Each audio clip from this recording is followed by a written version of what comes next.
Olá pessoal, bem-vindos a mais um podcast aqui no canal Professor Bangula. Nós vamos alternando sempre que possível um vídeo, quando não um áudio, como é o caso de hoje. Bem, vamos falar um pouco sobre teoria sociológica, vamos lançar um olhar assim transversal no tempo.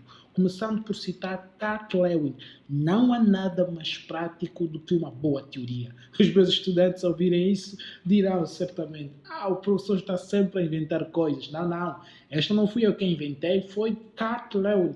E ele estava muito certo, pois que embora a ciência seja aquela ciência social de tradição clássica de Augusto Comte, aquela sociologia mais positivista, seja muito voltada para o empirismo, não é?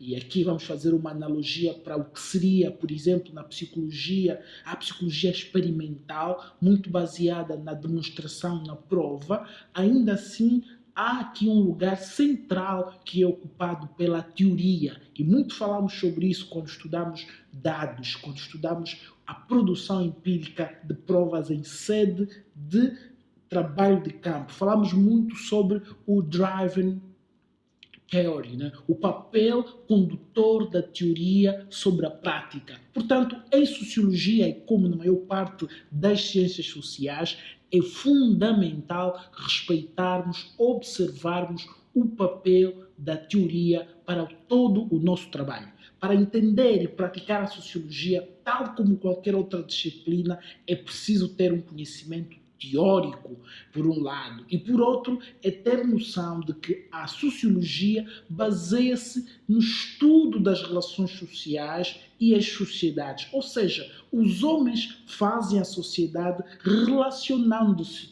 Dito de outro modo, a sociedade não preexiste às relações sociais. Ou seja, são os homens que, ao se relacionarem entre si, com as instituições, na produção dos bens necessários à sua própria subsistência, e aqui entendam-se bens necessários não apenas aqueles materiais, o pão, a água, mas também a cultura, os usos, os costumes. Portanto, no processo de produção da educação, do respeito, da honra, do conhecimento, constroem-se sociedades. E as teorias vêm aqui para quê? Para servir de janelas para observar e compreender os fenómenos sociais. É neste sentido que um sociólogo deve conhecer os diferentes quadros teóricos, interpretá-los de forma mais ampla possível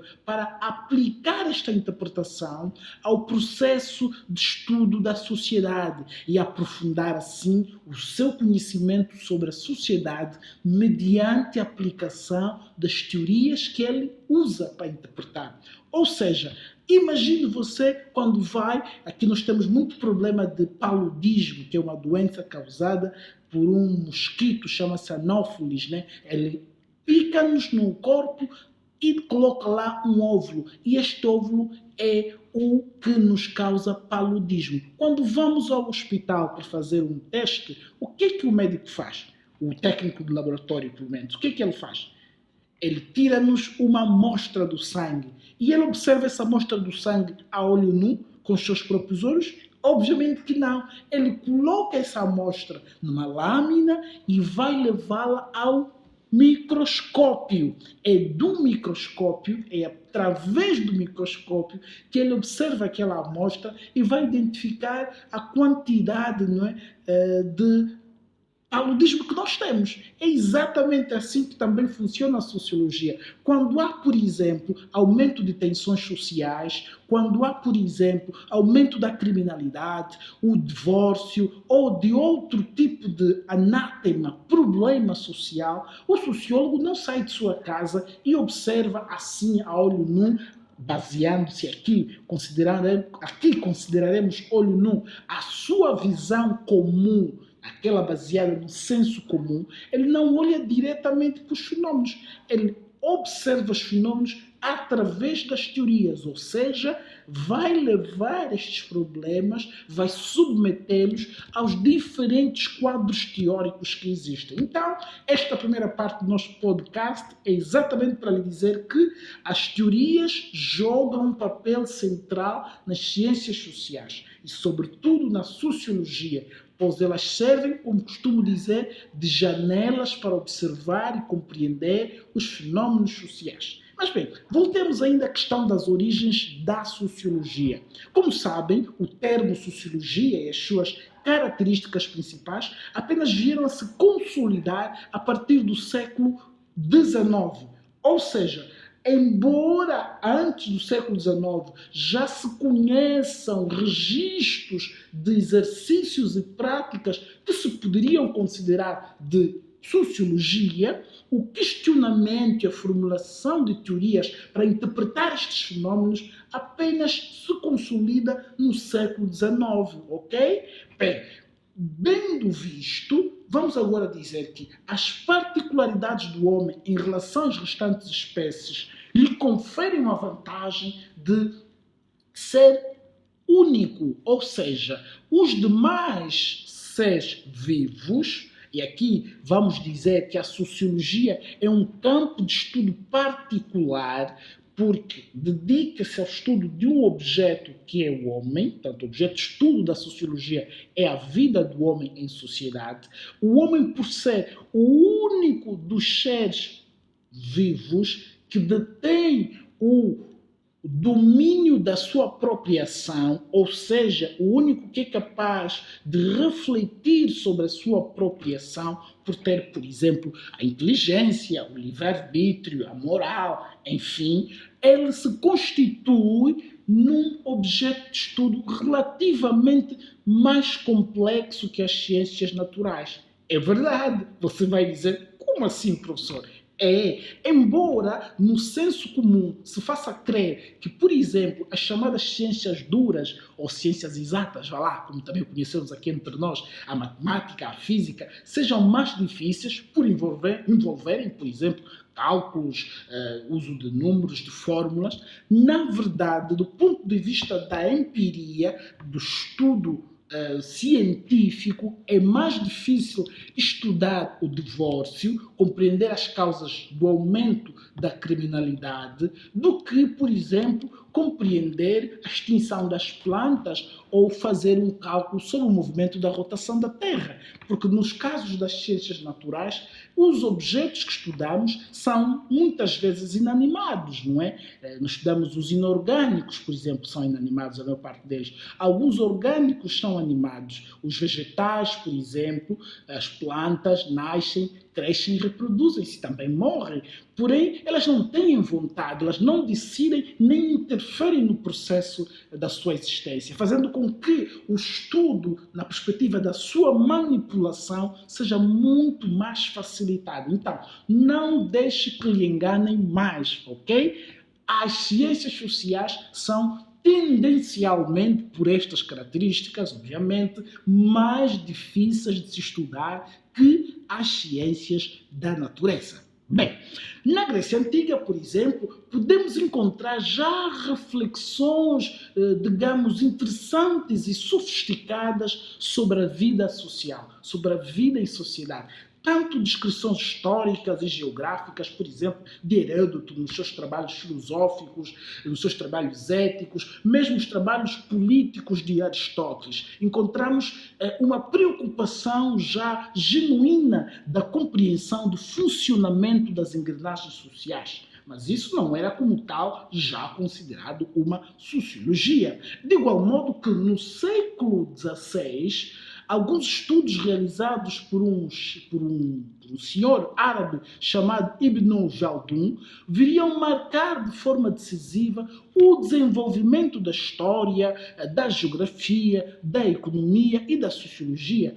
Estes trabalhos, entre outros, já combinavam, digo-vos, consistentes observações e também já uma ampla e rigorosa análise sobre a vida social, o que, vamos dizer, estaria na base das ciências sociais, não deixando de incluir, portanto, elementos de natureza ideológica, moralista e também política, certo? Por esse facto é que não se pode afirmar assim categoricamente que tal exercício, aquele feito no passado pelos gregos, pudesse ser considerado propriamente já a sociologia. Portanto, a partir do século XVIII, primeiro na Europa Central e mais tarde foi se alastrando um bocadinho por todo o mundo e pelos Estados Unidos também, surge um conjunto vasto de transformações que, entre si, estas várias transformações, as revoluções políticas e culturais, aquela que ficou conhecida como o Renascimento e, sobretudo, depois a questão do Iluminismo, que vieram criar condições propícias para que o interesse em compreender as dinâmicas das sociedades e por procurar reformulá-las fosse crescendo cada vez mais. E, deste modo, alguns pensadores, como o italiano Nicolau Maquiavel, o francês Jean-Jacques Rousseau, o alemão George Hegel, enfim, o inglês Adam Smith, entre outros, agitaram aquilo que diríamos o debate acutilante, as reflexões dinâmicas que se instauraram na Europa e nos Estados Unidos sobre a política, sobre a cultura, a economia, enfim, foram discutindo uma série de questões que estavam na pauta do dia. A imprensa e a escolarização também permitiram que estes trabalhos fossem mais conhecidos, né, por um segmento mais amplo da população, dando origem a uma coisa muito importante na construção da ciência, da democracia e do desenvolvimento das ideias, que é o espaço público. É verdade. Aos poucos, o poder absoluto da aristocracia, por exemplo, do clero, as igrejas, os reis, que dominavam o mundo, foi sendo substituído por sistemas mais liberais, sistemas mais democráticos, e que o conhecimento e o debate sobre as sociedades não eram mais perseguidos, mas sim encorajados. É verdade. Vocês sabem do papel da Inquisição. Vocês sabem que Galileu Galileu tinha sido perseguido por ter apresentado uma visão diferente do mundo. E todos nós vimos como se construiu todo o processo da afirmação da ciência. Foi a custa de sacrifício, foi com muita dificuldade. E embora a Revolução Francesa seja um marco central deste processo, os conflitos entre liberais e absolutistas se alastraram por toda a Europa ao longo do século XIX. Bem, é preciso também ter em conta que alguns avanços mais ou menos espetaculares que se verificaram na física, na astronomia, na química, na biologia, a par da consolidação do método científico, vieram mais tarde a revolucionar o nosso conhecimento do mundo atual e a transformar a própria sociedade em áreas como a saúde, a economia, a comunicação, enfim, houve, de facto, transformações e todos nós conhecemos os nomes que ficaram cravados de forma indelével, de forma notável na história. Já falei de Galileu Galilei, mas podia incluir Isaac Newton, Sir Newton, Charles Darwin, que foram peças fundamentais para a noção radicalmente distinta do mundo que se construiu. Eles ajudaram aqui a oferecer quadros de interpretação diferente para conhecermos os homens e a sociedade em que vivemos. Não tardou, difundiu-se a crença de que a ciência era a única e a verdadeira forma de conhecer a realidade.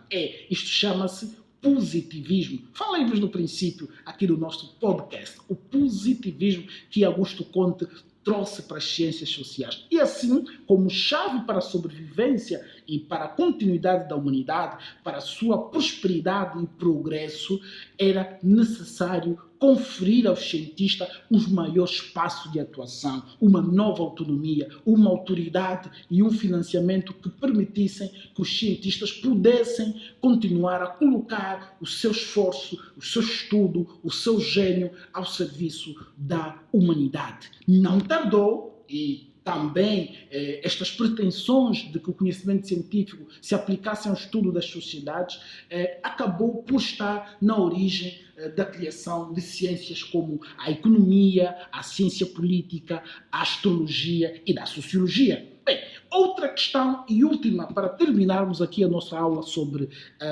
as origens e os fundamentos da sociologia, queremos destacar as mudanças profundas e rápidas que vieram a ser operadas nas sociedades europeias desde o século XVIII.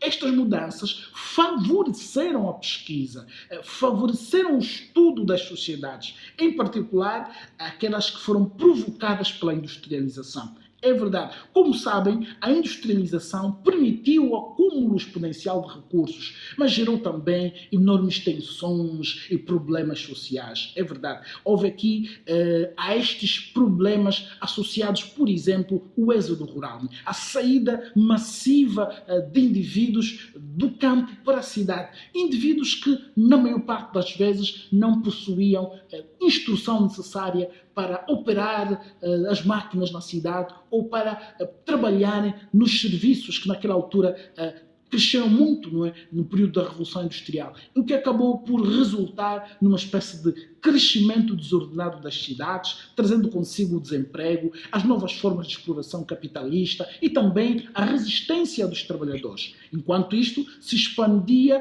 por todo o mundo, pela Europa, sobretudo durante, como já dissemos, finais do século XVIII, princípio do século XIX, todo o mundo, este fenómeno do crescimento das economias, mas também víamos uma Europa que estava a braço com guerras, com revoluções, com epidemia, tanto ao nível interno como nas colónias que detinham, sobretudo na América Latina e em África. Bem, a consolidação do sistema capitalista e dos Estados-nação foi um processo durante o qual se impulsionou a produção de estudos numerosos sobre a vida social, assim como teorias que permitiram compreender o mundo, a configuração dos poderes, toda a engrenagem mundial foi efetivamente, como podem ver, desde sempre alvo do estudo das ciências sociais, entre as quais a sociologia se destaca. A terminar, convém dar aqui uma nota que os vários processos e movimentos que caracterizaram o nascimento da sociologia não foram totalmente articulados, nem, claro, isento de tensões. Houve momentos de avanços e de recuos. E isso deu origem a diferentes escolas e quadros teóricos que, desde a sua fundação, como veremos mais para frente, foram sempre divergentes nos momentos, mas consideramos sempre que são movimentos que se complementam. Ficamos por aqui. Se gostou deste nosso podcast, vamos pedir que você se inscreva no canal, que você nos siga nas redes sociais, no LinkedIn, no Instagram, siga-nos também na nossa página do Facebook e já sabe, inscreva-se no site do YouTube, na página do YouTube, assim está melhor, Prof. Mbangula, e você vai poder acompanhar estas e outras matérias de sociologia para você estudar à vontade. Já sabe, então, se gostou, partilha, mande para os grupos. Um abraço do professor Mbangula. Não se esqueça, visite também o meu site www.profmbangula.com. Tenho lá os meus livros que você pode comprar em PDF, pode se inscrever nos meus cursos, onde eu desenvolvo essas questões todas, e também pode comprar o meu livro Curso de Sociologia, que está disponível a um preço módico de apenas 500 kwanzas. Já sabe. Um abraço, estamos juntos e bons estudos!